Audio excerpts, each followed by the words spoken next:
All stories posted on our channel are stories from our subscribers and created by us based on real events we've experienced and witnessed. We post new stories every day for your entertainment, that we hope you enjoy them. Thank you. I never thought I'd be sitting in a courtroom, wearing my only decent suit that still fit, watching my wife of 15 years smile at me from across the aisle like she'd just won the lottery. But there I was, in the Cook County Courthouse in Chicago, Illinois, on a Tuesday morning in late October, wondering how the hell my life had come to this. My name is Marcus Daniel Thompson. I'm 43 years old, born and raised in Aurora, Illinois, about 40 miles west of Chicago. I spent 20 years building a construction business from the ground up, starting with nothing but a rusty pickup truck and a toolbox my father left me when he passed. By the time I was 38, Thompson Construction was pulling in close to $2 million a year. We had contracts with the city, we were building custom homes in Naperville and Wheaton, and I had 32 employees who depended on me to keep the lights on. I'm telling you all this because I need you to understand something. I wasn't always the man sitting in that courtroom with a court-appointed attorney who looked like he'd rather be anywhere else. I wasn't always the guy whose wife had hired one of the most expensive divorce lawyers in the state to publicly humiliate and take everything he'd ever worked for. But let me start from the beginning, the real beginning. I met Vanessa Michelle Carter at a 4th of July barbecue in 2008. She was 26, I was 28, and the moment I saw her standing by the cooler in a red sundress, laughing at something her friend said, I knew I was going to marry her. Call it love at first sight, call it infatuation, call it whatever you want. All I know is that something clicked in my brain and I spent the next 3 months doing everything in my power to make her fall in love with me too. Vanessa was beautiful in that effortless way some women have. She had dark brown hair that fell past her shoulders, green eyes that seemed to change color depending on the light, and a smile that could make you forget your own name. She worked as a dental hygienist at a practice in Schaumburg, and she lived in a small apartment in Elgin with 2 roommates and a cat named Mr. Whiskers. Our first date was at an Italian restaurant called Francesca's in Geneva. I remember being so nervous that I almost knocked over my water glass 3 times. But Vanessa just laughed and told me to relax, that she didn't bite. By the end of the night, we'd talked for 4 hours straight, and when I walked her to her car, she stood on her tiptoes and kissed me on the cheek. I had a really good time, Marcus, she said. Call me tomorrow?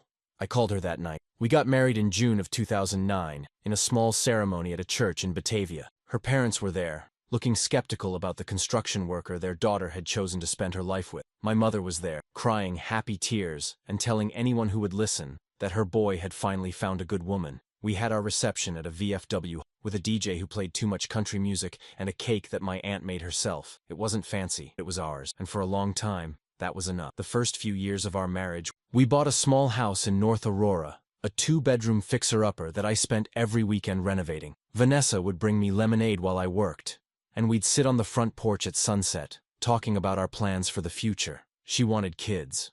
I wanted to grow my business. We both wanted to travel someday to see the Grand Canyon and Yellowstone and all those places you see in movies. In 2011, our daughter Emily she came into the world at Rush Copley Medical Center in Aurora, 7 pounds and 3 ounces of pure perfection. I remember holding her for the first time, this tiny human being with Vanessa's eyes and my mother's chin, and thinking that nothing in my life had ever felt so important. I made a promise to myself that I would do whatever it took to give this little girl the life she deserved. 2 years later, our son Jacob came along. He was bigger than his sister had been, 8 pounds even, with a full head of dark hair and lungs that could wake the neighbors 3 houses down. Emily was fascinated by her baby brother, always wanting to hold him and feed him and sing him to sleep. Watching my 2 kids together, I felt like the luckiest man in the world, and for a while, I was. Thompson Construction grew steadily through the early 2010s. I landed a contract with the city of Aurora to renovate 3 municipal buildings, which led to more government work throughout Kane County. I hired more employees, bought new equipment, and moved the business into a proper office space on Route 59. By 2015, we were one of the most successful construction companies in the western suburb, but success has a price, and that price was time. I was working 60, sometimes 70 hours a week. I missed Emily's dance recitals and Jacob's Little League game. I'd come home at 9 o'clock at night, too exhausted to do anything but eat whatever dinner Vanessa had left in the microwave and collapse into bed. On weekends, when I should have been spending time with my family, I was meeting with clients or dealing with emergencies at job sites. Vanessa never complained, at least not directly, but I could see the disappointment in her eyes when I'd cancel our anniversary dinner for the 3rd year. I could hear the edge in her voice when she'd say, "The kids asked about you. They wanted to know if Daddy was coming home for dinner. Soon. Things will calm down soon." I just need to get through this project, and then I'll have more time. But things never calmed down. There was always another project, another deadline, another problem that only I could solve. And somewhere along the way, I stopped being a husband and a father, and became nothing but a provider. A walking wallet who paid the bills and showed up for Christmas and birthdays, but was otherwise absent from his own family's life. I know what you're thinking, that I'm making excuses, that I'm trying to justify neglecting my wife and children. And maybe I was selfish. Maybe I got so caught up in building my empire that I forgot what really mattered. But here's the thing. I thought I was doing the right thing. I thought that if I worked hard enough, if I made enough money, I could give my family everything they wanted. A bigger house, private schools, college funds, vacations to Disney World and Europe. All the things I never had growing up. My father was a carpenter who died of a heart attack when I was 17, leaving my mother with nothing but debts and 3 kids to raise on her own. I watched her work 2 jobs, sometimes 3, just to keep food on the table. I saw the way she'd cry at night when she thought we were asleep, worrying about how she was going to pay the electric or buy us school clothes. I swore I would never put my own family. I swore I would work hard enough that my wife would never have to worry about money, that my kids would never know what it felt like to go without. But in trying to protect them from poverty, I abandoned them in a different way. And by the time I realized my mistake, it was already too late. The first sign of trouble came in the spring of 2018. I noticed that Vanessa had started going out more often, meeting friends for dinner or drinks after work. She'd gotten a new hairstyle, something shorter and more sophisticated. She'd started going to the gym regularly, something she hadn't done since before the kids were born. And she'd stopped asking me about my day when I came home at night. I told myself it was nothing. She was just bored. The kids were older now, both in school full-time, and she needed something to fill her days. I even encouraged her to find hobbies, to reconnect with old friends, to take some time for herself. I thought I was being a supportive husband. What I didn't realize was that Vanessa had already checked out of our marriage. She'd already started building a life that didn't include me, and one of the people in that new life was a man named Derek. I found out about the affair in August of 2019. I came home early one afternoon, a rare occurrence, because I'd forgotten some blueprints I did for a meeting. Vanessa's car was in the driveway, which surprised me because she was supposed to be at work. I walked into the house, called out her name, and heard sounds coming from upstairs, from our bedroom. I'm not going to describe what I saw when I opened that door. I'm sure you can imagine. But I'll never forget the look on Vanessa's face when she realized I was standing. It wasn't shame or guilt or remorse. It was annoyance. Like I'd interrupted something important. Like I was the one who had done something wrong by coming home to my own house. Derek, as it turned out, was a personal trainer at her gym. He was 32 years old, 6'2", with the kind of body you see on magazine covers. He looked at me like I was a bug he wanted to squash. Like I was somehow the obstacle standing between him and happiness. "Marcus," Vanessa said, pulling a sheet around herself. "I can explain." But there was nothing to explain. The evidence was right there in front of me. My wife, the woman I'd loved for over a decade, the mother of my children, had been sleeping with another man. In our bed, in our home. I didn't yell. I didn't throw things. I didn't even cry. I just stood there, feeling like someone had reached into my chest and ripped out everything that made me human. And then, without saying a word, I turned around and walked out of that house. I drove around for hours that night. I ended up at a bar in downtown Aurora, a place called The Tap, where I drank bourbon until the bartender cut me off and called me a cab. I spent the night in a motel on Route 34, lying on a lumpy mattress and staring at the ceiling, wondering where I'd gone wrong. The next few months were a blur. Vanessa moved into the guest room, claiming she needed time to figure things out. I hired a divorce attorney, a man named Richard Brennan who came highly recommended by a colleague. We filed for divorce in September, citing irreconcilable differences because, despite everything, I didn't want to drag my children through a public scandal. But Vanessa had other plans. She hired a lawyer named Victoria Chen, a partner at a prestigious firm in downtown Chicago. Victoria Chen was known for 2 things: winning high-asset divorce cases and destroying the opposing party in the process. She was ruthless, brilliant, and had a reputation for finding dirt on husbands that they didn't even know existed. The first hint that something was wrong came in November, when Victoria Chen filed a motion accusing me of hiding assets. She claimed that Thompson Construction was worth significantly more than I had disclosed, that I had offshore accounts in the Cayman Islands, and that I had been systematically transferring money to shell companies to keep it out of the marital estate. None of it was true, but that didn't matter. What followed was the most exhausting, expensive, and demoralizing experience of my life. Victoria Chen subpoenaed every financial record I had. She deposed my employees, my accountant, even my elderly mother. She hired forensic accountants to comb through Thompson Construction's books, looking for any discrepancy, any mistake, any evidence that could be used against me, and she found something, not evidence of fraud or hidden assets, but something that would ultimately prove to be my undoing, evidence that my business was in trouble. The truth was, Thompson Construction had been struggling since 2017. A project in Bolingbrook had gone over budget by nearly $500,000 when we discovered structural problems that hadn't been disclosed by the previous surveyors. A client in St. Charles had declared bankruptcy, leaving me holding the bag for $200,000 in unpaid invoices. And the construction market itself was softening, with fewer new projects and more competition driving prices down. I'd been keeping the business afloat with loans and lines of credit, robbing Peter to pay Paul, telling myself that things would turn around eventually. I hadn't told Vanessa because I didn't want her to worry. I hadn't told anyone because I was ashamed. Here I was, Marcus Thompson, the self-made success story, and my business was falling apart. Victoria Chen took that information and used it like a weapon. In January of 2020, just as the world was starting to hear about a mysterious virus spreading in China, Victoria Chen filed a motion that would change everything. She argued that Marcus Thompson was not merely failing to disclose assets, but was actively engaged in financial fraud. She claimed that by hiding the true state of his business, I had deceived not only the court, but also my wife, who had a right to know that the lifestyle she'd grown accustomed to was built on a foundation of debt and lies. And then she did something that still makes my blood boil when I think about it. She filed a motion to have me declared legally bankrupt, not in a private bankruptcy court, where these matters are usually handled. No, Victoria Chen wanted a public hearing. She wanted to parade my financial failures in front of a judge, in front of my wife, in front of anyone who cared to watch.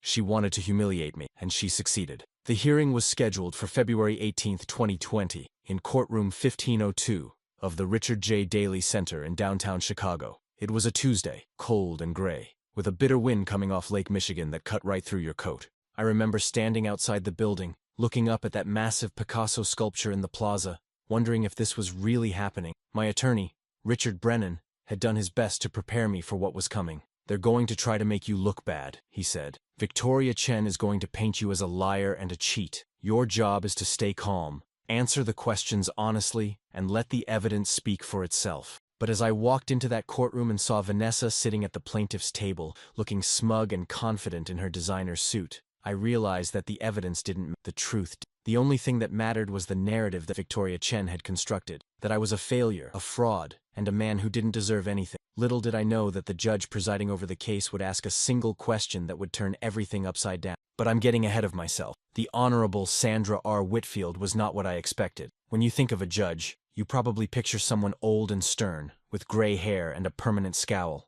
Judge Whitfield was none of those things. She was in her early 50s, with short blonde hair and a face that seemed kind but observant. She wore simple pearl earrings and no other jewelry, and she had a way of looking at you that made you feel like she could see right through any bullshit you might try to throw at her. I'd done my research before the hearing. Judge Whitfield had been on the bench for 12 years. Appointed by a Republican governor but known for her fair and impartial rulings. She'd presided over some of the most contentious divorce cases in Cook County, and her reputation was that she didn't suffer fools gladly. If you came into her courtroom unprepared or dishonest, she would make you regret it. That gave me hope, because despite what Victoria Chen was claiming, I wasn't a fraud. I was a man who had made mistakes, yes, but I had always tried to do the right thing. I had worked hard, played by the rules, and done my best to provide for my family. If Judge Whitfield was as fair as everyone said, maybe she would see the truth. The courtroom was about half full when I arrived. Most of the spectators were other attorneys waiting for their cases to be called, but I noticed a few people who seemed to be there specifically to watch the Thompson divorce proceeding. One of them was a woman in her 60s with silver hair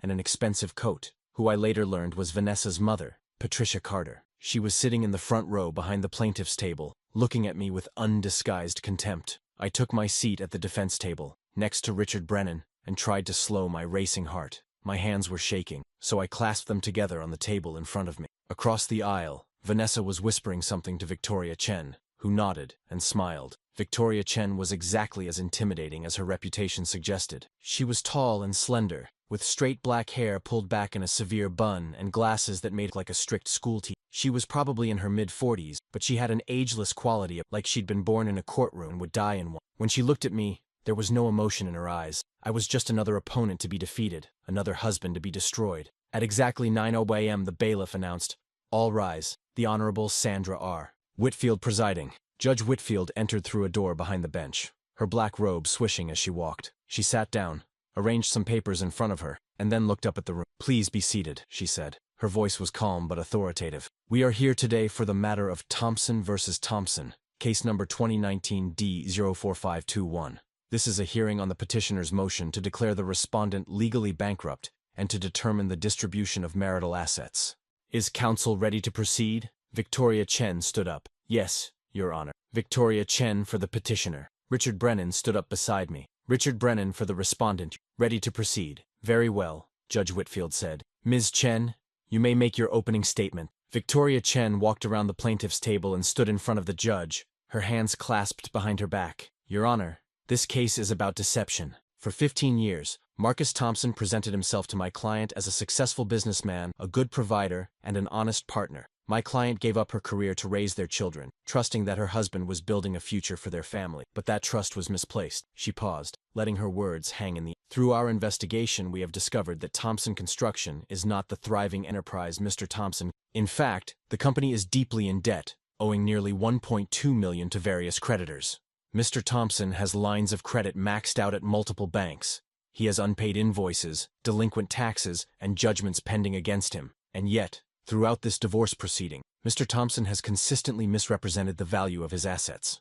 Victoria Chen turned and pointed at me. "This man lied to his wife. He lied to this court. And he did so with the intention of defrauding my client out of her fair share of the marital estate. We are asking the court to declare Mr. Thompson bankrupt, to appoint a trustee to oversee the liquidation of his assets, and to ensure that my client receives what she is rightfully—" She sat down, and I felt every eye in the courtroom. Vanessa was smiling, that same smug smile she'd had when I walked in. Patricia Carter was nodding approvingly. Even some of the other attorneys in the gallery were looking at me with what seemed like disgust. Judge Whitfield turned to Richard Brennan. "Mr. Brennan, your opening statement." Richard stood up, buttoning his suit jacket. He was a good attorney, experienced and competent, but he wasn't in Victoria Chen's league. I could see him sweating, even though the courtroom was cold. "Your Honor, the petitioner would have you believe that my client is a fraud and a liar, but the truth is far more mundane. Mr. Thompson is a small business owner who, like many small business owners, has faced financial challenges in recent years. Yes, Thompson Construction has debts, but these debts are the normal operating expenses of a construction business, not evidence of fraud or deception." Richard paused, shuffling through some papers. "Furthermore, there is no evidence that Mr. Thompson intentionally misled anyone. He disclosed his financial situation to the best of his ability, using the information that was available to him at the time. Any discrepancies between his initial disclosures and the petitioner's findings are the result of the complex nature of business finances, not deliberate deception." He sat back down, and I could tell from his expression that he wasn't confident about how it had gone. Victoria Chen had framed the narrative, and Richard was playing defense. "Very well," Judge Whitfield said. "Ms. Chen, you may call your first witness." What followed was the most humiliating 3 hours of my life. Victoria Chen called a parade of witnesses, each one painting me as a bigger failure than the last. My accountant, a nervous man named Gerald who had worked for me for 10 years, testified that Thompson Construction's finances were in disarray, and that he had warned me multiple times about our cash flow problem. A representative from First National Bank testified about the $400,000 line of credit I had maxed out and the payments I had missed. A forensic accountant, hired by Victoria Chen at what must have been an astronomical, presented charts and graphs showing the decline of my business over the past 5 years. But the worst testimony came from a man I had never met before, a private investigator named James Kowalski. Victoria Chen called him to the stand just before lunch. He was a heavy-set man in his 50s, with a gray beard and small, suspicious eyes. He identified himself as a licensed private investigator with 15 years of experience, specializing in financial investigation. "Mr. Kowalski," Victoria Chen said, "can you tell the court what you discovered during your investigation, Mr. Thompson?" Kowalski pulled out a thick folder and began reading. "During my investigation, I discovered that Mr. Thompson has been systematically transferring money from his business accounts to personal accounts over the past 18 months. These transfers total approximately $175,000. Additionally, I discovered that Mr. Thompson purchased a vehicle, a 2018 Ford F-150, in cash, approximately 6 months before the divorce was filed. The purchase price was $52,000. Victoria Chen nodded. "And what conclusion did you draw from these findings?" "It appeared to me that Mr. Thompson was attempting to move assets out of the marital estate in anticipation of divorce proceeding." I leaned over to Richard. "That's not true," I whispered. "Those transfers were business expenses, and the truck was a company vehicle." I know, Richard whispered back. We'll address it on cross. But when Richard tried to cross-examine Kowalski, the damage was already done. Yes, the transfers were legitimate business expenses. Yes, the truck was registered to Thompson Construction. But the impression had been made. Marcus Thompson was hiding money. By the time we broke for lunch, I felt like I had been run over by a truck. We retreated to a small conference room down the hall, where Richard tried to reassure me. It's not as bad as it seems, he said. Their evidence is mostly circumstantial. Judge Whitfield is smart. She'll see through the theatric. But I wasn't so sure. I had seen the way the judge looked at me during Kowalski's testimony. Not with sympathy, but with something that looked like disappointment. We reconvened at 1:30 p.m. Judge Whitfield looked at Richard Brennan. Mr. Brennan, you may call your witnesses. Richard called my accountant back to the stand for redirect, getting him to clarify that the transfers Kowalski had mentioned were indeed legitimate business expenses. He called my office manager, a woman named Sarah who had worked for me for 7 years, who testified to my character and work ethic. And then, finally, he called me. Walking to the witness stand was the longest walk of my life. I could feel everyone watching me, judging me. Vanessa's eyes were on me, cold and hard. Her mother was whispering something to the woman next to her. Even the court reporter seemed to be looking at me with suspicion. I sat down, was sworn in, and tried to remember everything Richard had coached me on. Mr. Thompson, Richard began. Can you tell the court about your business, Thompson Construction? I took a deep breath. I founded Thompson Construction in 2004, 16 years ago. We started with just me and a couple of guys I knew from trade school. Over the years, we grew to over 30 employees. We did residential and commercial construction, mainly in the western suburbs of Chicago. And is the business currently in financial difficulty?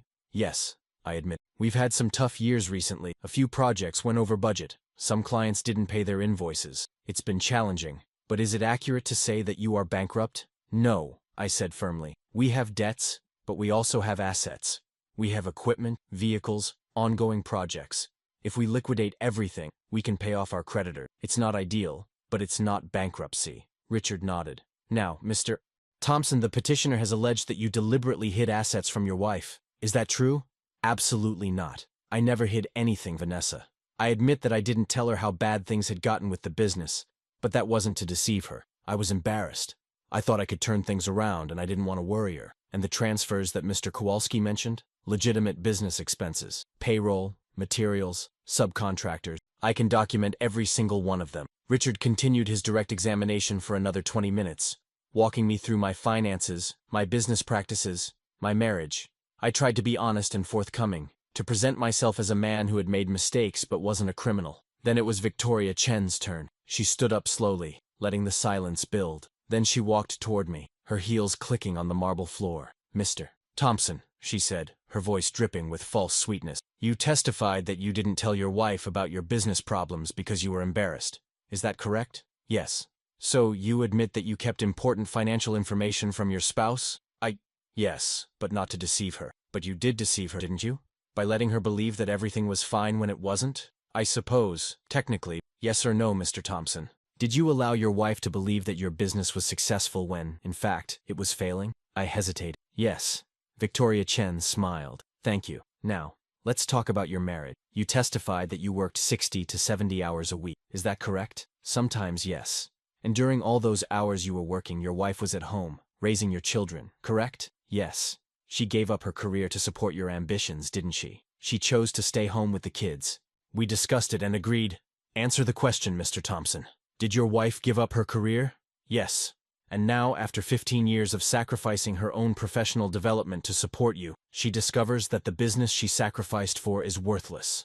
How do you think that makes her feel? Richard stood up. Objection, Your Honor. Speculation. Sustained, Judge Whitfield said. Ms. Chen, please confine yourself to facts. Victoria Chen nodded, but she had made her point. She spent the next hour grilling me about every financial decision I had made in the past 5 years, every payment I had missed, every loan I had taken out. By the time she was done, I felt like I had been turned inside out. No further questions, Your Honor, she finally said. I returned to my seat, exhausted and demoralized. Richard patted me on the shoulder, but I could tell he was worried. Judge Whitfield looked at her watch. It's nearly 4 o'clock. We'll break for today and reconvene tomorrow morning at 9 for closing arguments. Is there anything else before we adjourn? Victoria Chen stood up. Your Honor, the petitioner would like to introduce one additional exhibit. It's a financial analysis prepared by our forensic accountant, showing the full extent of Mr. Thompson's debts and the projected shortfall if his assets were liquidated. She handed copies to the judge and to Richard. I looked at the document over Richard's shoulder. It was devastating. According to their analysis, even if we sold everything, the business, the equipment, the vehicle, we would still be short by over $400,000. Your Honor, Victoria Chen said, based on this analysis, we are formally requesting that the court declare Marcus Thompson legally bankrupt and appoint a trustee to oversee the distribution of assets. Judge Whitfield studied the document for a long moment. Then she looked up at me, and I saw something in her eyes that I couldn't quite read. Mr. Thompson, she said, I have a question for you. The courtroom went quiet. Even Victoria Chen looked surprised. During your testimony, you mentioned that you founded Thompson Construction in 2004. Is that correct? Yes, Your Honor. And you said you started with, and I quote, just me and a couple of guys from trade school. Is that also correct? Yes, Your Honor. Judge Whitfield leaned forward, her eyes fixed on mine. Mr. Thompson, where did you get the money to start your business? I blinked, confused by the question. I'm sorry, Your Honor? It's a simple question, Mr. Thompson. In 2004, you started a construction company. That requires capital, equipment, insurance, materials. Where did that capital come from? I hesitated, unsure why she was asking that. I had some savings, and I took out a small loan from a local bank. How much savings? About $15,000. And the loan, $25,000. Judge Whitfield nodded slowly. So you started a construction company with $40,000, and over the next 16 years, you grew it into a business that, at its peak, was generating nearly $2 million in annual revenue. Is that correct? Yes, Your Honor. She looked down at the financial analysis Victoria Chen had submitted, then back at Mr. Thompson. I have one more question, and I want you to think very carefully before you answer. The courtroom was absolutely silent. I could hear my own heartbeat. In your marriage, who controlled the household finances? I opened my mouth to answer, then stopped. I looked at Vanessa, who had gone very pale. Mr. Thompson? Judge Whitfield prompted. My wife, I said quietly. Vanessa handled all the household finances. Judge Whitfield nodded, as if I had confirmed something she already suspected. We will reconvene tomorrow at 9 o'clock. Court is adjourned. She banged her gavel, and the courtroom erupted in murmurs. Victoria Chen was speaking rapidly to Vanessa, who looked like she had seen a ghost.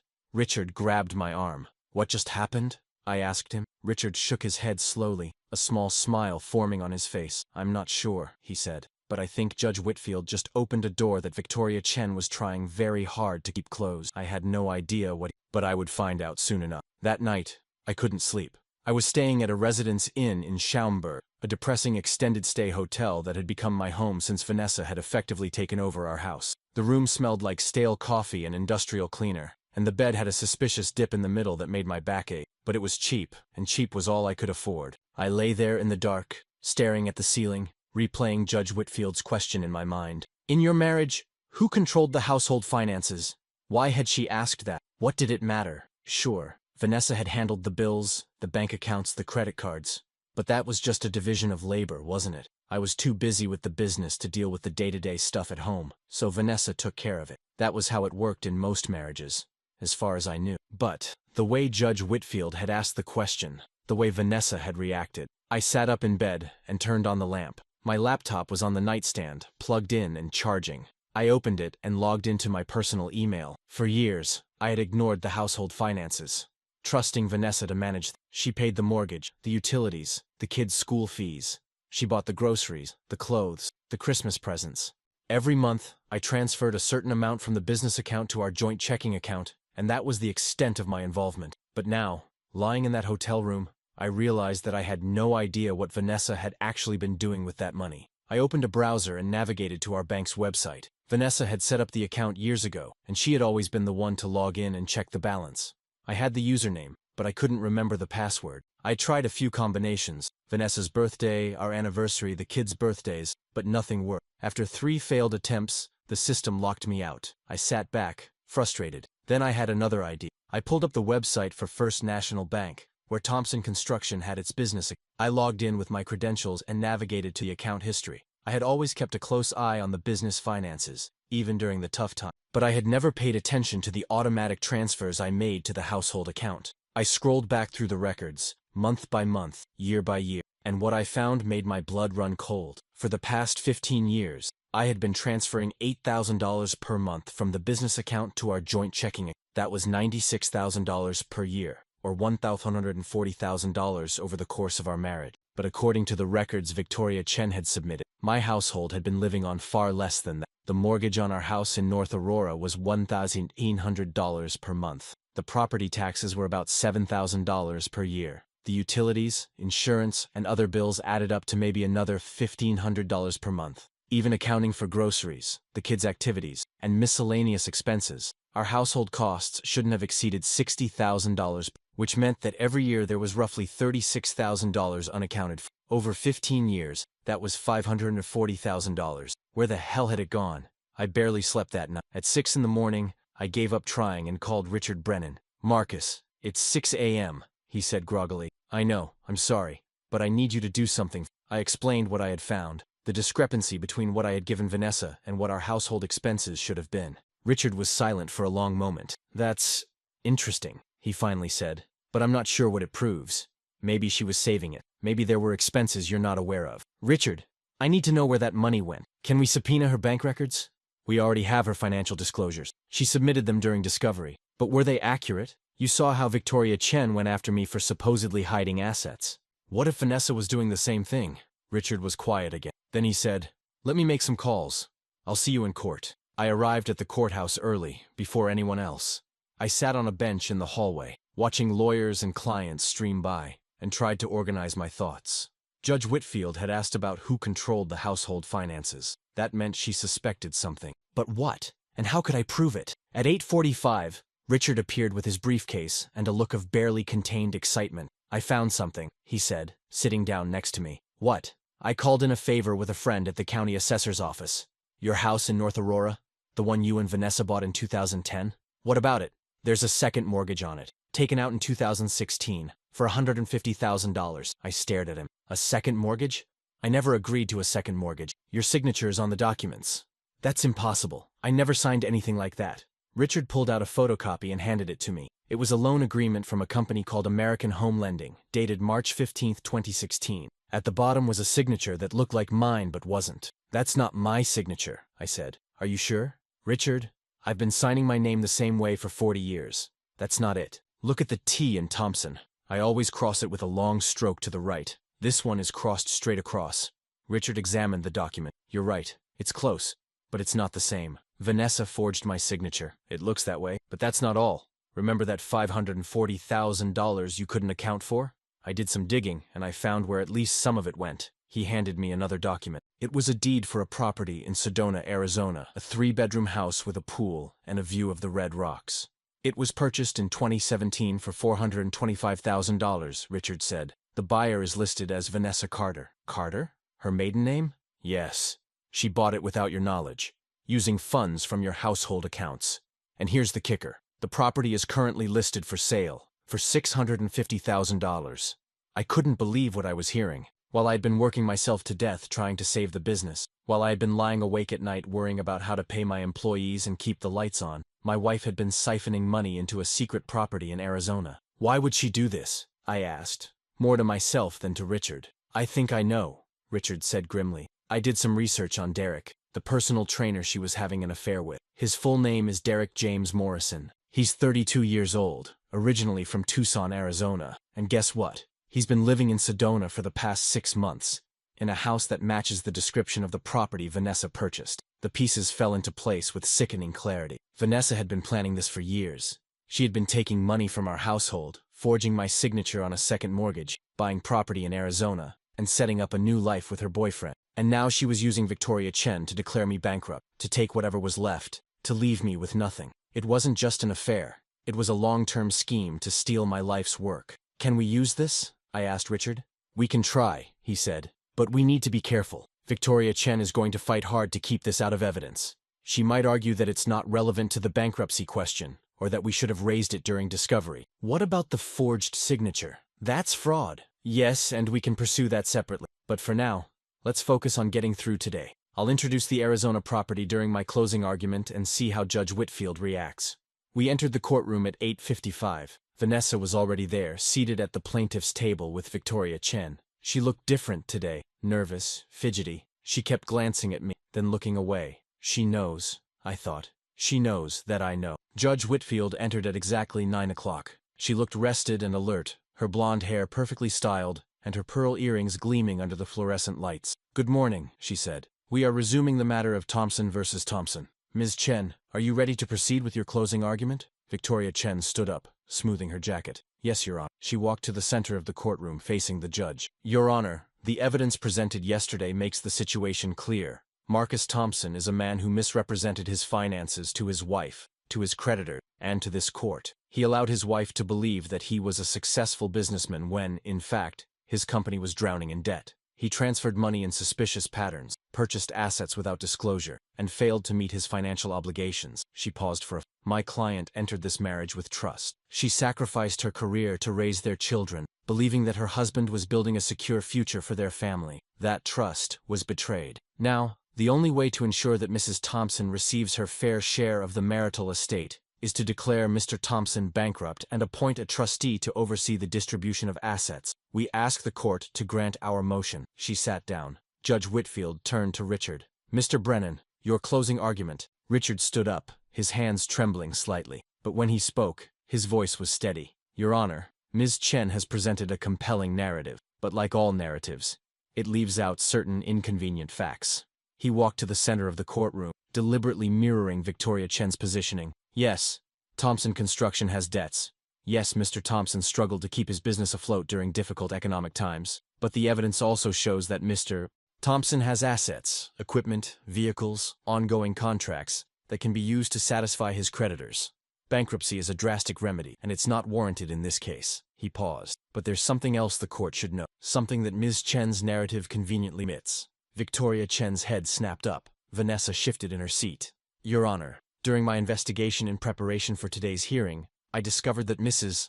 Thompson has been less than forthcoming about her own finance." "Objection," Victoria Chen said, rising to her feet. "This was not raised during discovery. It's improper to introduce new evidence during closing arguments."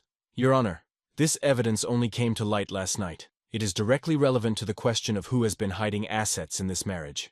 Judge Whitfield considered for a moment. "I'll allow it. But, Mr. Brennan, be aware that if this turns out to be a fishing expedition, there will be consequences." "Understood, Your Honor." Richard walked back to our table and picked up a folder. "Your Honor, I would like to introduce Exhibit D7, a deed for a property located at 245 Red Rock Road, Sedona, Arizona. This property was purchased on July 3, 2017 for $425,000. The buyer is listed as Vanessa Carter, Mrs. Thompson's maiden." Vanessa's face went white. Victoria Chen grabbed her arm and whispered something urgently. "Your Honor, this property was purchased without Mr. Thompson's knowledge, using funds that were diverted from the household accounts he funded. Furthermore, the property is currently occupied by Derek Morrison, with whom Mrs. Thompson has been conducting an extramarital affair." The courtroom erupted in murmurs. Judge Whitfield banged her gavel. "Order. Mr. Brennan, do you have documentation to support these claims?"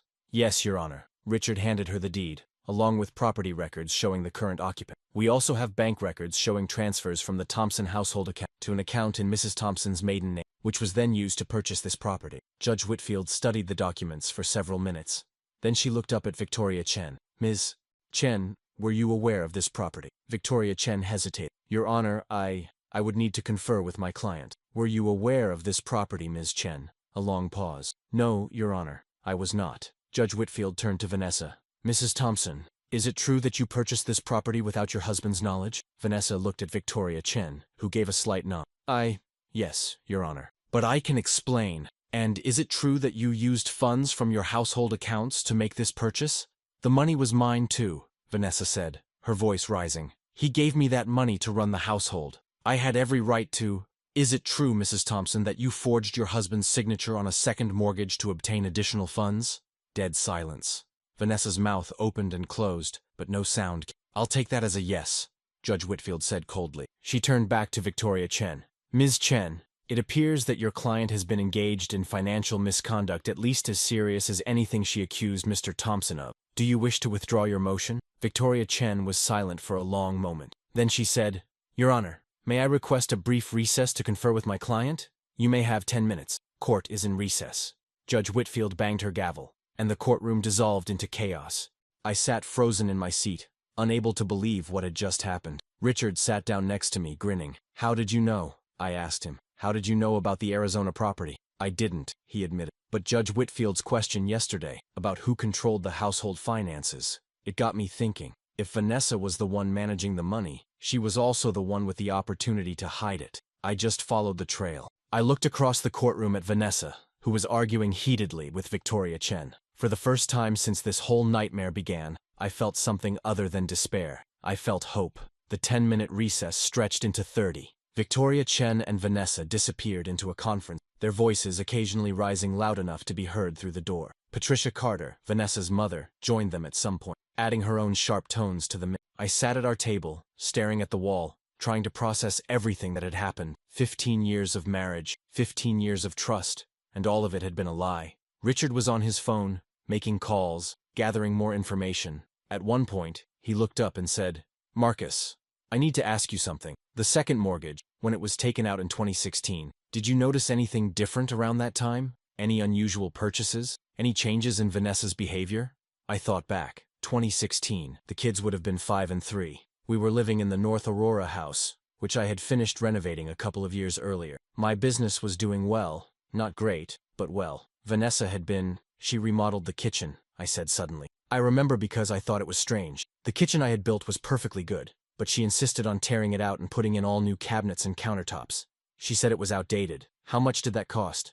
I don't know. I assumed she was using money from the household account. She said it was about $20,000. Richard nodded slowly. That timing makes sense. She took out the second mortgage for $150,000. She probably used some of it for the kitchen renovation to throw off suspicion, then funneled the rest into her private account. But where did the money go from there? The Arizona house only cost $425,000, and she would have had the $540,000 from the household account plus the $150,000 from the mortgage. That's almost $700,000. Some of it probably went to living expenses in Sedona, property taxes, maintenance, furnishing the house.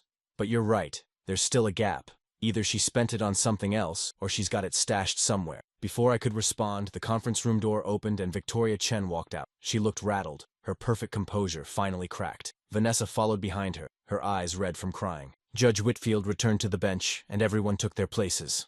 "Ms. Chen," the judge said, "have you reached a decision regarding your motion?" Victoria Chen stood up, her voice flat. "Your Honor, in light of the new evidence presented by Mr. Brennan, the petitioner is prepared to withdraw her motion to declare the respondent bankrupt. However, we maintain that the respondent has significant debts that must be addressed in the division of marital assets."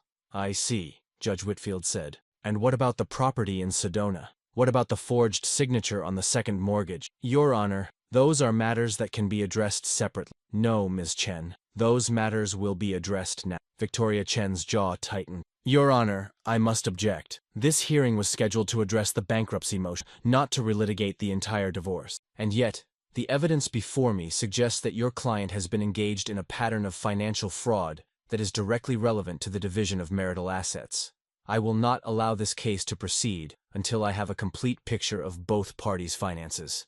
Judge Whitfield turned to Vanessa. "Mrs. Thompson, I am ordering you to produce complete records of all bank accounts held in your name or in any alias, including the account you used to purchase the Sedona property. I am also ordering you to produce documentation of all withdrawals, transfers, and purchases made from those accounts over the past 5 years. You have 7 days to comply." "Your Honor," Victoria Chen began. "Furthermore," Judge Whitfield continued, ignoring her, "I am referring the matter of the forged signature to the state's attorney's office for investigation. Forgery is a felony in the state of Illinois, and if the evidence supports it, Mrs. Thompson may face criminal charges." Vanessa made a sound that was somewhere between a gasp and a sob. Patricia Carter put her arm around her daughter, glaring at the judge with undisguised hatred. "Finally," Judge Whitfield said, "I am issuing a temporary restraining order, preventing either party from selling, transferring, or disposing of any assets until further notice. That includes the property in Sedona, Mrs. Thompson. If I learn that you have attempted to sell that property or move any funds, you will be held in contempt of court." She banged her gavel. "This hearing is adjourned. We will reconvene in 14 days, at which time I expect both parties produced complete and accurate financial disclosure." Court dismissed. I sat there, stunned, as the courtroom emptied. Richard was gathering his papers, a satisfied smile on his face. "That went better than I expected," he said. "Did it?" I asked. "Vanessa's being referred for criminal charges. The kids, what's this going to do to the kids?" Richard's smile faded. "I know this is hard, Marcus. But Vanessa made her choices. She stole from you. She lied to you. She was planning to leave you with nothing. You don't owe her your sympathy. He was right, of course. But knowing he was right didn't make it hurt any less. I walked out of the courthouse into the cold February air. The wind off the lake cut through my coat, making my eyes water. Or maybe it wasn't the wind. As I crossed the plaza, someone called my name. "Mr. Thompson!" I turned. A woman was hurrying toward me, her heels clicking on the concrete. She was in her 30s, with curly red hair and a determined expression. "Mr. Thompson, my name is Sarah Mitchell. I'm an investigative reporter with the Chicago Tribune. Do you have a few minutes to talk? About what? About your divorce case, and about Victoria Chen." I studied her warily. Why would I want to talk to a reporter? Because Victoria Chen has done this before. Your wife isn't the first woman she's helped to defraud a husband, and I've been building a story about her for the past 6 months. I should have walked away. I should have said no comment and gotten in my car and driven back to my depressing hotel room. But something in her eyes stopped me. She wasn't looking at me like a vulture circling a dying animal. She was looking at me like someone who wanted to help. "Okay," I said. "I'm listening." Sarah Mitchell took me to a coffee shop a few blocks from the courthouse. A place called Intelligentsia that was filled with lawyers and journalists typing on laptops. We found a quiet table in the corner, and she pulled out a notebook. "Let me be clear," she said. "I'm not going to publish anything without your consent, and I'm not going to ask you about anything that might compromise your case. I just want to share what I've found and see if it matches up with your experience." I nodded. "Go ahead." Victoria Chen has been practicing family law in Chicago for 15 years. She's handled hundreds of divorce cases. But about 5 years ago, her practice started to change. She began taking on fewer cases, but much higher profile ones. Wealthy husbands with successful businesses. And in almost every case, the outcome was the same. The husband ended up losing everything. That's what divorce lawyers do, isn't it? Help their clients get the best settlement? Yes. But Victoria Chen goes further than that. She doesn't just help her clients get a fair share of the marital assets. She helps them destroy their husbands financially, professionally, and personally. And in several cases, I found evidence that she coached her clients to hide assets before filing for. I felt a chill that had nothing to do with the weather. "You think she helped Vanessa set up the Arizona property?" "I think it's possible. The pattern is too consistent to be coincidence. In case after case, Victoria Chen's clients have discovered hidden assets that their husbands didn't know about. Assets that were actually hidden by the wives themselves. It's a brilliant strategy, really. By accusing the husband of financial fraud, she puts him on the defensive. He's so busy trying to prove he's not a criminal that he never thinks to look at what his wife has. But why would she do this? What does she get out of it?" Sarah leaned forward. "That's what I've been trying to figure out. Victoria Chen charges high fees, but not unusually high for a lawyer of her caliber. She doesn't seem to be living an extravagant lifestyle. So what's in it for her?" She paused. "I think it's personal. I think she's motivated by something other than money." "What do you mean?" "Victoria Chen was married once, back in her 20s.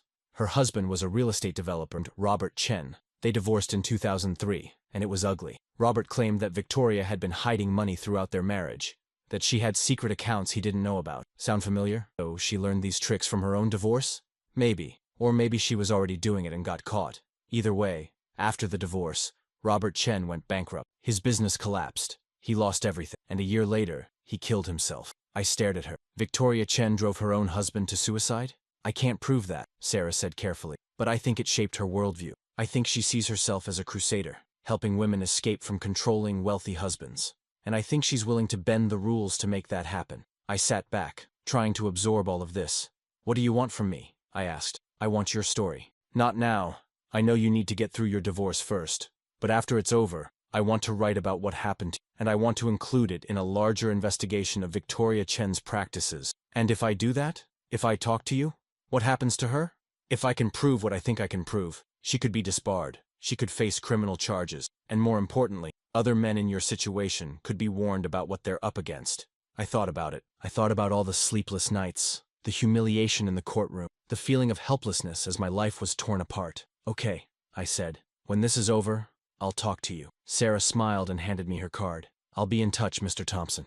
And in the meantime, be careful. Victoria Chen doesn't like to lose." That night, I drove to Naperville to see my kids. I hadn't seen Emily and Jacob in almost a month. After the separation, Vanessa had gotten a temporary custody that gave her primary physical custody. I was allowed visitation every other weekend, but Vanessa had found excuses to cancel every single one. Emily had a dance recital. Jacob had a birthday party too. They were sick with a cold and shouldn't be exposed to anyone. I knew she was lying. I knew she was keeping them away from me to hurt me, to make me look like an absent father. But what could I do?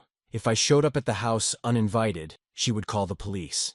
If I took her back to court, it would cost thousands of dollars and take months to resolve. So I called ahead this time. I told Vanessa that I needed to see the kids, that it had been too long, and that if she tried to stop me, I would tell the judge at our next hearing. There was a long silence on the other end of the line, and then she said, "Fine, come at 6.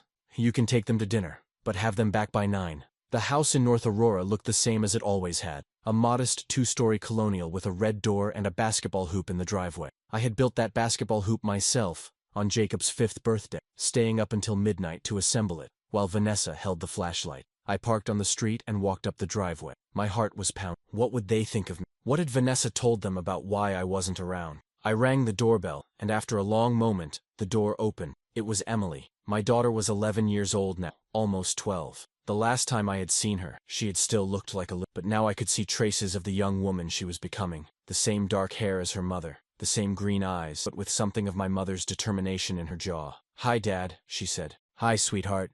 We stood there for an awkward moment. Then Emily stepped forward and hugged me, and I felt tears prick my eyes. "I missed you," she said into my chest. "I missed you too, Em. So much." Jacob appeared behind his sister. He was 9 now, tall for his age, with a mop of brown hair that desperately needed cutting. He hung back, looking uncertain. "Hey, buddy," I said. "How's it going?" "Okay, I guess." I could tell something was wrong. Jacob had always been the more sensitive of my 2 children, the one who picked up on tension and conflict even when no one was talking about it. He knew that his parents' divorce was more than just growing apart, which was how Vanessa had apparently explained it. "Come on, let's go get some dinner. You guys can pick the place." "Can we go to Portillo's?" Emily asked. "We can go wherever you want." Portillo's was a Chicago institution, a fast food chain known for its hot dogs and Italian beef sandwich. The kids loved it, and I had taken them there countless times over the... As we drove, I tried to make conversation, asking about school and friends and activities. Emily chatted easily and telling me about her dance class and a book she was reading. But Jacob was quiet, staring out the window. We got our food and found a table in the back. I watched my children eat, marveling at how much they had grown in such a short time. "Dad," Emily said suddenly, "are you and Mom ever going to get back together?" I set down my sandwich. "No, sweetheart, I don't think so." "Why not?" I had no idea how to answer that. How do you explain to an 11-year-old that her mother had been stealing from her father for years? That she had been having an affair? That she had tried to destroy me in court? "Sometimes," I said carefully, "adults grow apart. They start wanting different things, and they realize that they're not happy together. It doesn't mean they don't love you. Mom and I both love you and Jacob more than anything." "But Mom said..." Jacob started, then stopped. "What did Mom say, buddy?" Jacob looked down at his food. "She said you were a liar. She said you stole money from us." I felt a surge of anger so intense that I had to grip the edge of the table to keep myself steady. "Jacob, look at me." He raised his eyes. "I have never lied to you or your sister, and I have never stolen anything from anyone. Whatever Mom told you, it's not true." "Then why is she saying it?" I took a deep breath. "When people are angry, they sometimes say things that aren't fair. Mom is angry at me right now, and she's trying to make you angry at me too. But I need you to trust me, okay?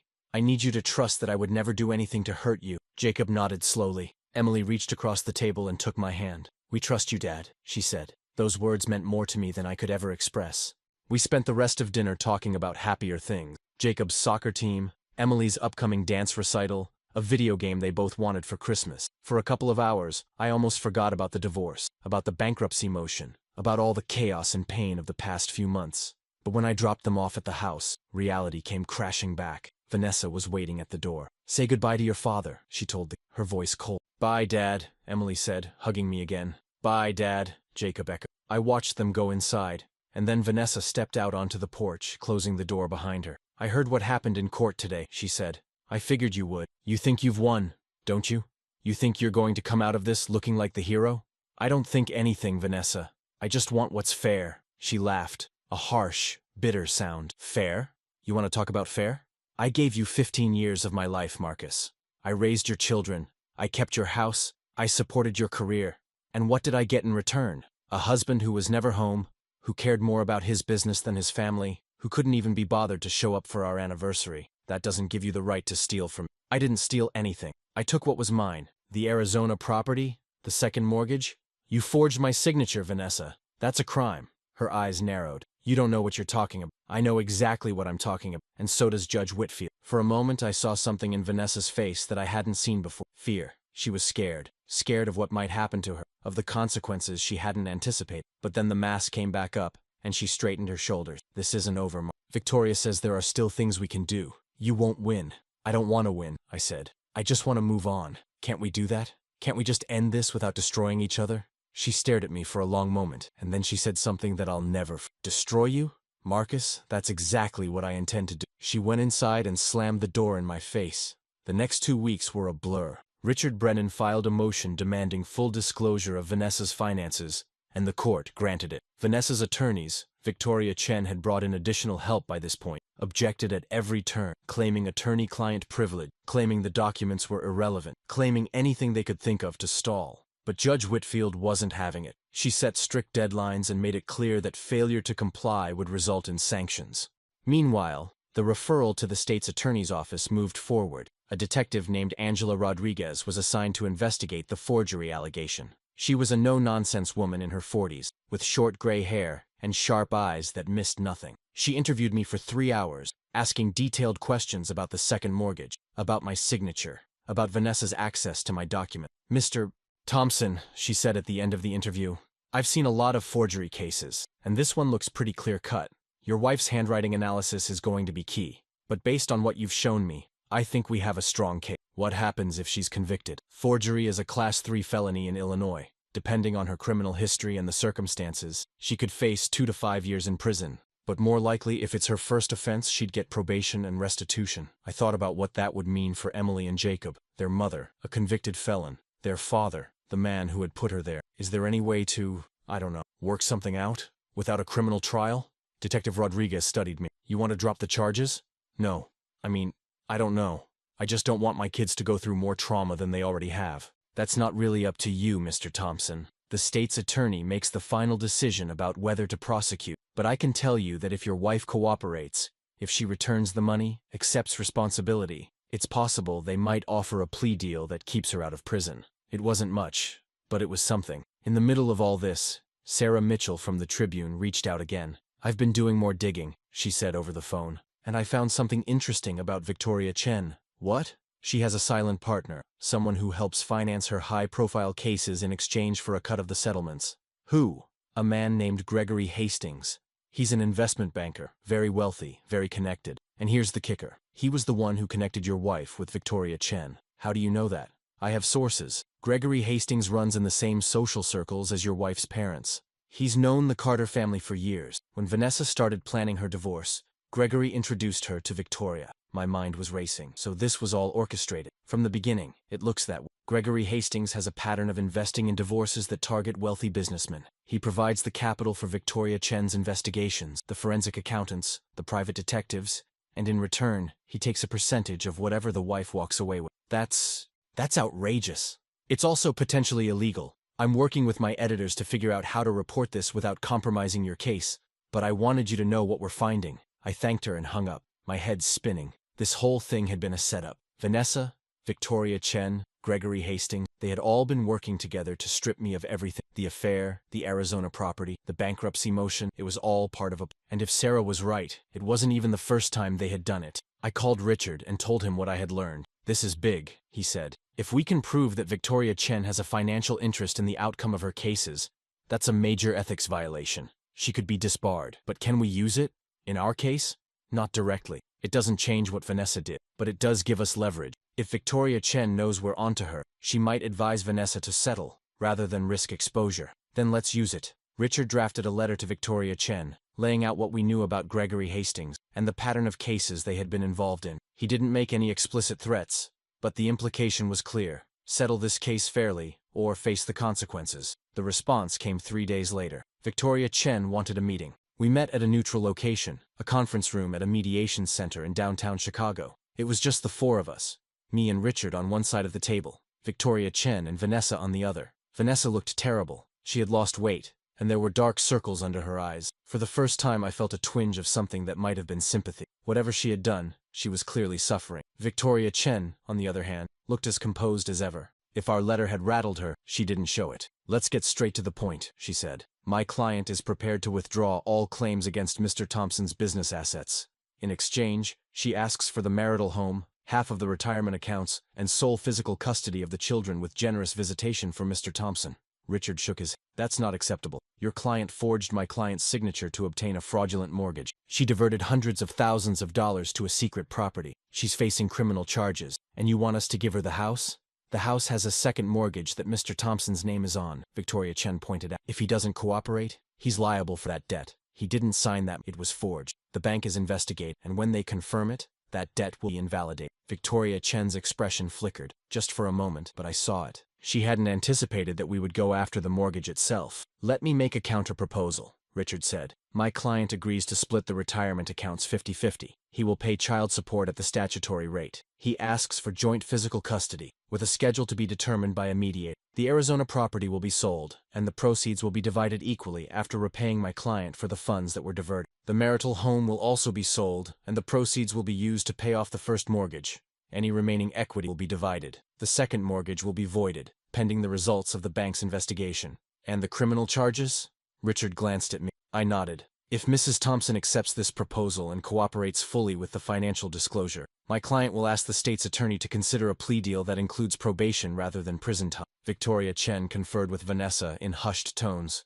Vanessa was crying again, but this time it seemed like tears of defeat rather than manipulation. Finally, Victoria Chen turned back to us. My client needs time to consider this proposal. She has 48 hours, Richard said. After that, we proceed with the original hearing, and everything we know about you and Gregory Hastings becomes part of the public record. Victoria Chen's eyes narrowed, but she didn't respond. She gathered her papers and stood up. We'll be in touch. They left, and Richard and I sat in silence for a moment. Do you think she'll take it? I asked. I think she doesn't have a choice. Victoria Chen is smart enough to know when she's beaten. And Vanessa just wants this to be over. I hope you're right. Vanessa accepted the proposal 36 hours. The final settlement looked a lot like what Richard had proposed, with a few minor modifications. The Arizona property was sold for $640,000, slightly less than the asking price, but still a significant profit. After repaying me for the diverted funds and covering the legal fees on both sides, there was about $150,000 left, which we split even. The marital home sold for $380,000. After paying off the first mortgage and the realtor's commission, there was $120,000 left. That also got split even. The retirement accounts, 401ks and IRAs, were divided 50-50 as planned. My business assets were left alone, which meant I could keep Thompson Construction and try to rebuild. Most importantly, we agreed to joint physical custody of the children. Emily and Jacob would spend 1 week with, then 1 week with Vanessa, alternating throughout the year. Holidays would be split according to a schedule we worked out with a mediator. Neither of us was thrilled with the arrangement, but it was fair, and it prioritized the kids' well-being. The criminal charges were a different matter. The state's attorney agreed to offer Vanessa a plea deal. She would plead guilty to 1 count of forgery, a reduced charge, in exchange for 3 years of probation and restitution to the bank for any losses they incurred. She would have a felony conviction on her record, but she wouldn't go to. I signed off on the plea deal without hesitation. Not for Vanessa's sake, I was still furious at what she had done, but for Emily and Jacob. They had already been through enough without having to visit their mother in prison. The divorce was finalized on April 15, 2020, tax day, ironically. The world had changed dramatically since our February hearing. COVID-19 had shut down much of the country, and the courthouse itself was operating on a limited schedule. But Judge Whitfield made time for our case, conducting the final hearing by video conference. Mr. Thompson, Mrs. Thompson, she said, her face pixelated on my laptop screen. You have reached a settlement agreement that addresses the division of your marital assets, custody of your minor children, and related matters. Is that correct? Yes, Your Honor. Yes, Your Honor, Vanessa echoed. Do both parties understand and agree to the terms of the settlement? Yes, Your Honor. Yes, Your Honor. Then by the authority vested in me by the state of Illinois, I hereby dissolve the marriage between Marcus Daniel Thompson and Vanessa Michelle Thompson, née Carter. The settlement agreement is approved and incorporated into this judgment. This case is closed. She banged her gavel. At least, I assume she did. It was hard to hear over the video. And just like that, my marriage. I sat in my home office, staring at the blank screen after the call ended. 15 years, reduced to a legal proceeding that lasted 20 minutes. I didn't feel triumphant. I didn't feel relieved. I just felt empty. My phone buzzed. It was a text from Emily. Dad, are you okay? I texted back. I'm okay, sweetheart. How are you? Sad, but also okay. I love you. I love you too, Dad.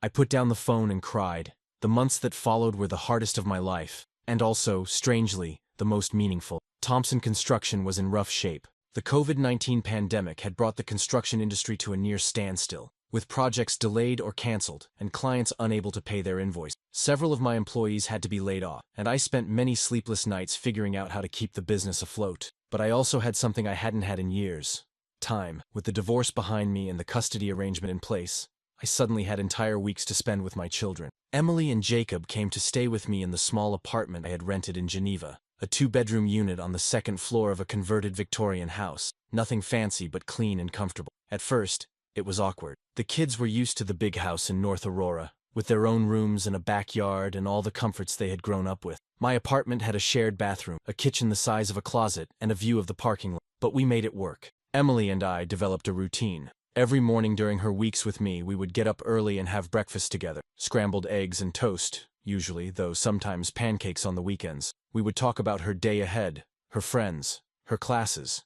And in the evenings, after homework was done, we would watch TV or play card games or just sit on the couch and read. Jacob was harder to reach at first. He was angry at me, at his mother, at the whole situation, and he expressed that anger by withdrawing. He would spend hours in his room playing video games, barely speaking to anyone. I tried to give him space while also making clear that I was there for him whenever he was ready. The breakthrough came about 3 months after the divorce, on a Saturday afternoon in July. I had bought a basketball for the apartment complex's small court, thinking it might be a way to connect with Jacob. He had always loved basketball, and I had promised to teach him to improve his shot. But every time I suggested we go outside and play, he said he wasn't interested. That Saturday, I decided to go by myself. I figured I could use the exercise, and maybe seeing me out there would eventually draw him in. I shot baskets for about half an hour, rusty and out of practice, but enjoying the feel of the ball in my... And then, I heard the door to the apartment and Jacob walked out. He didn't say anything. He just walked onto the court, picked up the ball that had bounced away from me, and took a shot.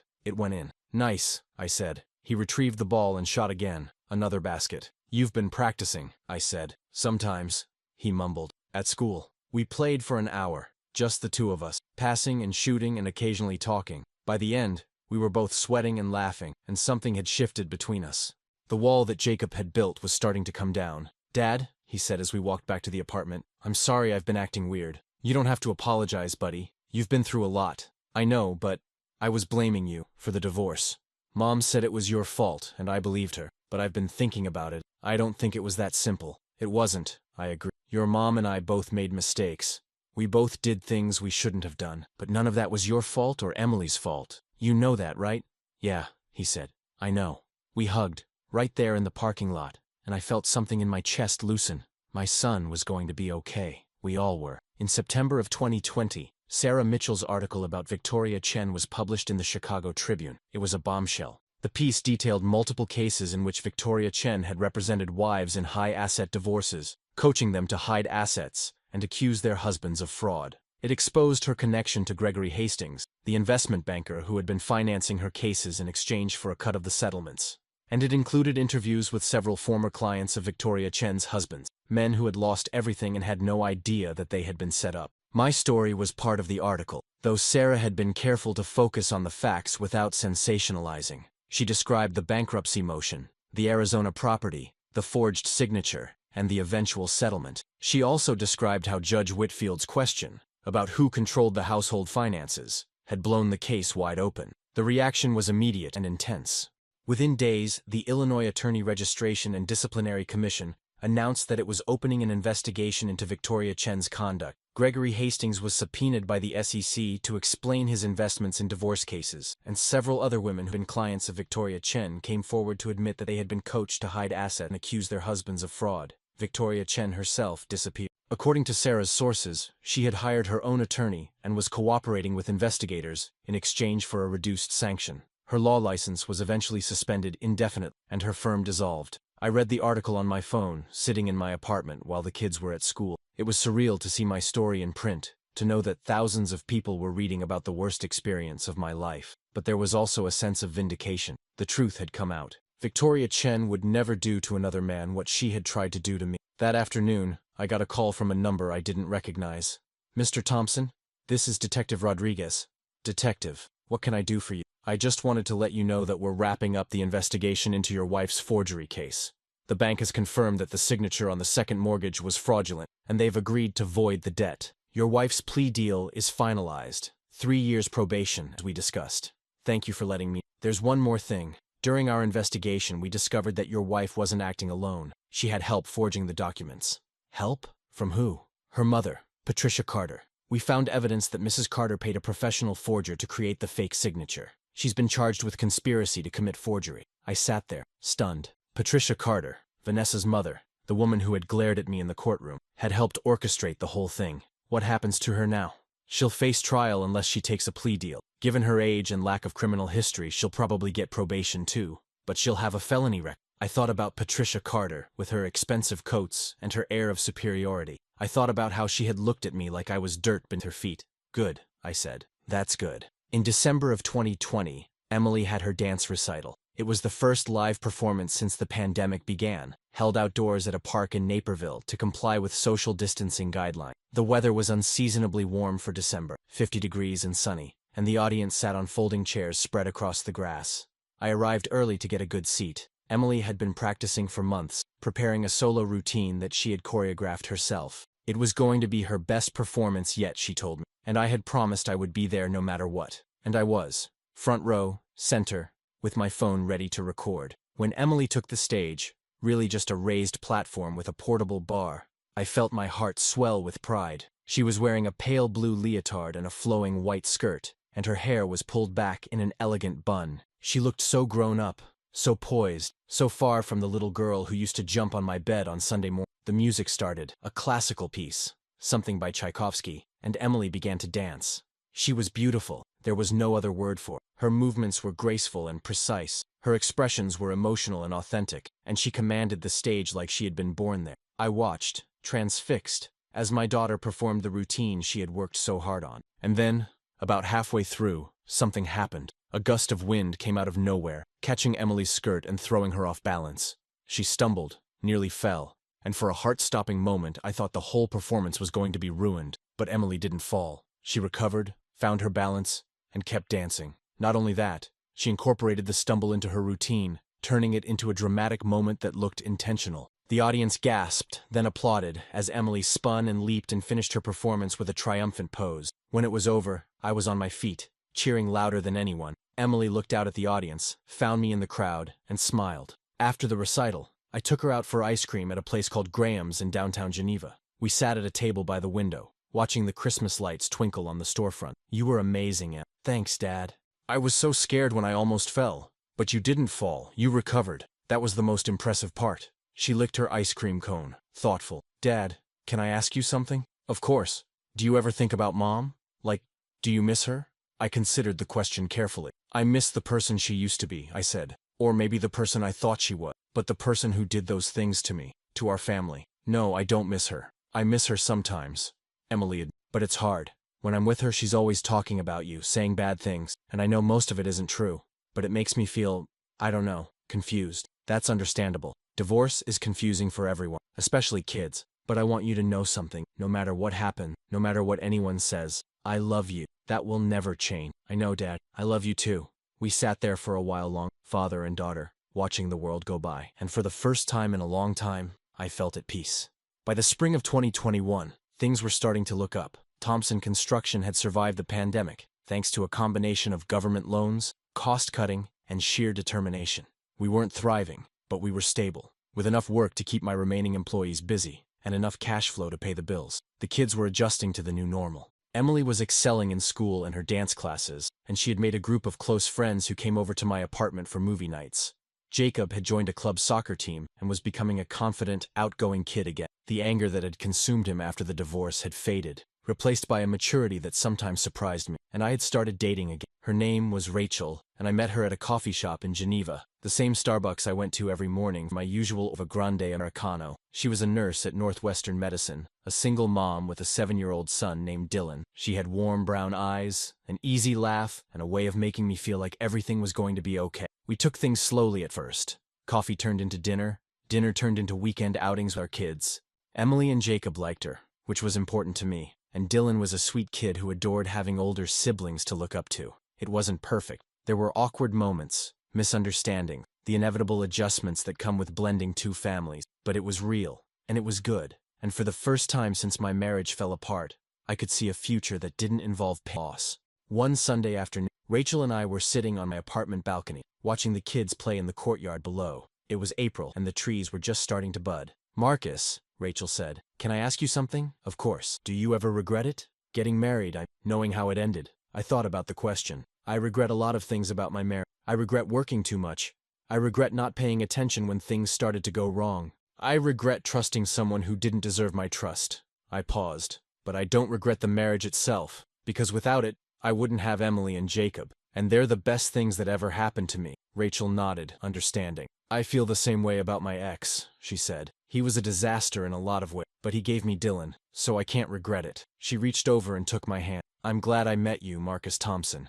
"I'm glad I met you too, Rachel." We sat there in comfortable silence, watching the sun set over the rooftops, and I realized that, against all odds, I was happy. A year after my divorce was finalized, I got a letter in the mail. It was from Judge Sandra Whitfield. That surprised me. Judges don't usually correspond with people whose cases they've presided over, but the letter was there, in my mailbox, with her name and chamber's address on the return. I opened it with trembling. "Dear Mr. Thompson," it began, "I hope this letter finds you well. I am writing because I am retiring from the bench at the end of this year, and I wanted to reach out to a few individuals whose cases left an impression on me. Yours was one of them. When your case came before me, I could see that something wasn't right. The accusations against you didn't match the man I saw in my courtroom. A man who was tired and beaten down, yes, but also honest and hardworking. I had seen dozens of cases where husbands were accused of hiding assets, and I had developed a sense for when those accusations were genuine and when they were not. But I couldn't simply dismiss the case based on a hunch.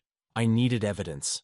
That's why I asked the question about who controlled your household finances. In my experience, financial fraud in a marriage almost always follows the money. If the husband controls the finances and assets are hidden, it's usually the husband. If the wife controls the finances, it's usually the wife. Your answer told me where to look. I'm glad that the truth came out, and I'm glad that you were able to reach a fair settlement. I've read about the aftermath, the investigation into Ms. Chen, the article in the Tribune, and I believe that some good has come out of your suffering. I wish you all the best in your future, and take care of yourself, Mr. Tom, and take care of those children. Sincerely, Sandra R. Whitfield. I read the letter 3 times, then set it down on my kitchen table. One question. Judge Whitfield had asked one question, and it had changed everything. It had exposed Vanessa's fraud, led to the investigation of Victoria Chen, and ultimately given me the chance to rebuild my life. I thought about what would have happened if she hadn't asked that question. I would have been declared bankrupt. I would have lost everything. The business, the house, maybe even my children. Vanessa would have walked away with her Arizona property and her secret accounts,